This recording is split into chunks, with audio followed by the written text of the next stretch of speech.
What's up, gamers? Today I'm going to teach you how to play top lane Skarner. Despite what the name implies, top lane Skarner is played mid. The name is merely an homage to the best predators in League of Legends, top laners. Personally, I'd advise against playing top lane, as I don't want to give you guys depression, so I'd avoid top and stick to mid instead. Also, there are a lot better targets for you to prey on mid. If you get filled top, try telling your team you have depression in hopes that they'll give you mid. If worse comes to worse, top lane Skarner is still viable in the top lane of the same build. You'll just have to abduct people under your tower and show them even more love than before.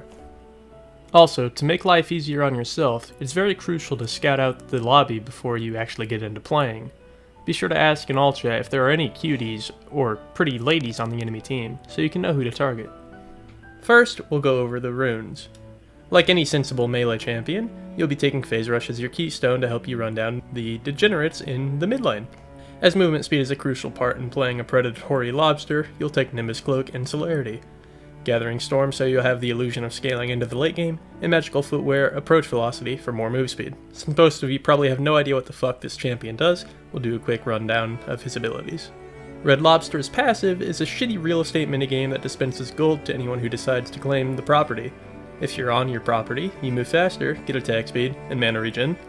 It's pretty useless since we're laning, but if anyone's dumb enough to fight you on your property, be sure to express your Second Amendment rights by defending yourself. Larry's Q is a circular AoE that tickles anything that isn't a tank.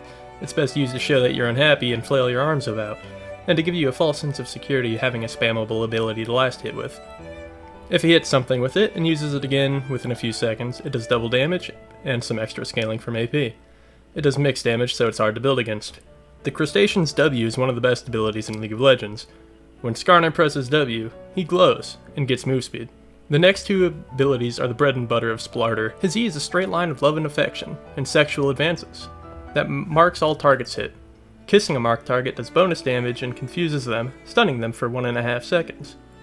This also grants the steroids afforded to him by his real estate agency for the duration of his stun. This ability also has a reduced cooldown every time you kiss a target you've marked. Garter's ult is a point-and-click abduction that lets you relocate your possessions wherever you want for 1.75 seconds. It also does hybrid damage like his Q, making him hard to build against. To understand how to play this champion, there's really only one thing you need to know. Send them your love, grab them, kiss them, send more love, and then kiss them again. This creates 4.75 seconds of awkward sexual tension. Summoner spells, we take Flash and Ghost for maximum move speed. One thing that helps Predators is mystery, and the start of our build will shroud us in it. First, we get Sheen, Stinger, Lost Chapter, and Caulfield's Warhammer. At this point, any sane member of your team may start wondering what the fuck kind of chromosome missing degenerate they have on their team in the mid lane. But don't worry, any accusations they throw at you of trolling, or other possible offenses, are hard to prove, and if you feel so compelled, make multiple 30-minute videos debunking the accusations with sparse evidence. Turn that Sheen and Stinger into a Trinity Force to make people think we're some basic bitch Skarner, that Caulfield's into a Yumu's Ghostblade to move faster than a redneck towards his cousin, and a Lost Chapter into a GLP, and then bam, you're an adult in a candy store. Why GLP?